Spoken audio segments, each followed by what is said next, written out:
La position relative des droites. Donc, on va pouvoir, à partir des équations des droites, dire si elles sont parallèles ou séquentes. Donc, j'écris ma première droite sous la forme y égale m1x plus b1. Donc, on sait que l'équation d'une droite sous la forme fonctionnelle, c'est y égale mx plus b. Et parce que c'est ma droite D1, c'est pour ça que je mets un petit 1. Puis ma deuxième droite, ma droite D2, je vais l'écrire sous la forme fonctionnelle, mais je vais dire y égale m2x plus b2.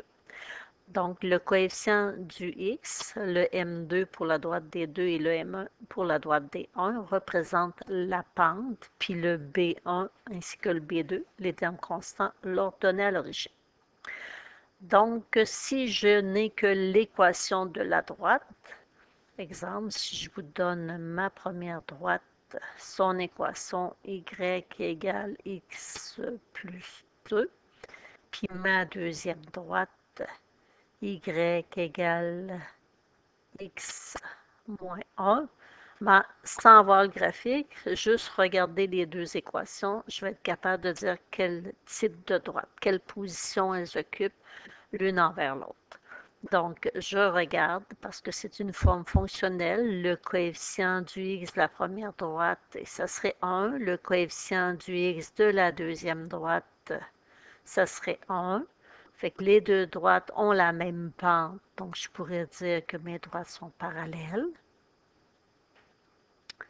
Et ensuite, ben, je vais regarder l'ordonnée à l'origine. Le B1 est de 2, puis le B2 est de moins 1. Mais ce n'est pas la même valeur. Fait que c'est des parallèles distinctes ou disjointes. Donc, c'est ce qu'on doit faire. On regarde premièrement la pente de nos deux droites. Fait que si les droites ont la même pente, on rentre dans la catégorie des parallèles. Donc, elle peut être parallèle distincte ou encore parallèle confondue.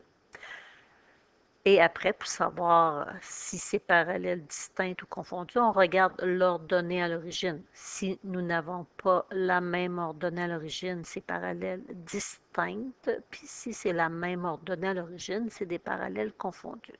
Parce que les ordonnées à l'origine, ben, ce sont les points de rencontre des droites avec l'axe Y. C'est sûr que si on n'a pas la même ordonnée à l'origine, ben, c'est sûr que les droites ne se touchent pas du tout.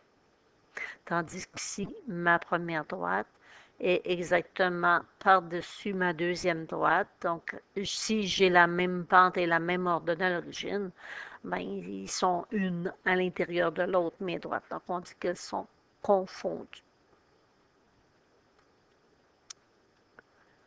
Pour les séquentes, même principe, on va regarder la pente.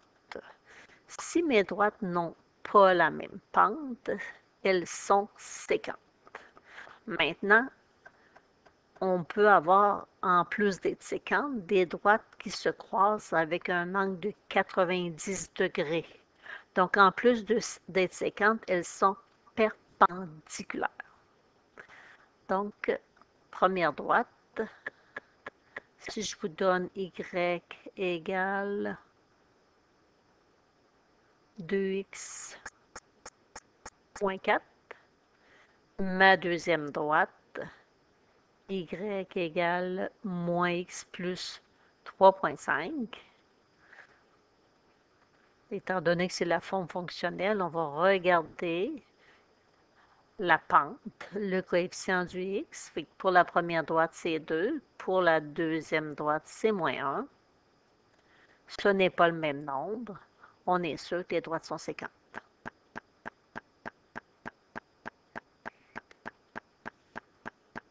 Est-ce qu'elles sont perpendiculaires? Ah, maintenant, une fois que vous avez déterminé si les droites sont séquentes, on va aller faire un petit test de plus. Quand je vais multiplier mes deux pentes, si mon produit donne moins 1, je vais avoir des droites qui sont perpendiculaires. Quand je fais le test, est-ce que 2 fois moins 1 est égal à moins 1? Non. Fait que ces droites-là ne sont pas perpendiculaires. Elles sont seulement séquentes, elles se rencontrent en un point. Tandis que mon dernier exemple, ma droite D1, si je vous donne son équation y égale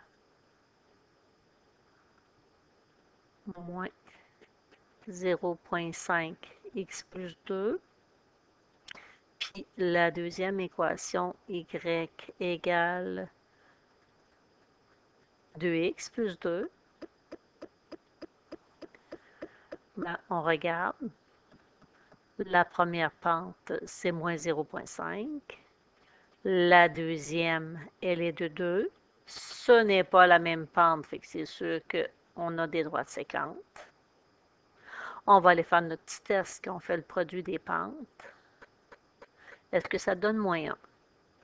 Moins 0,5 fois 2. Est-ce que ça donne moins 1? Oui. Ben, mes droites ne sont pas seulement séquentes.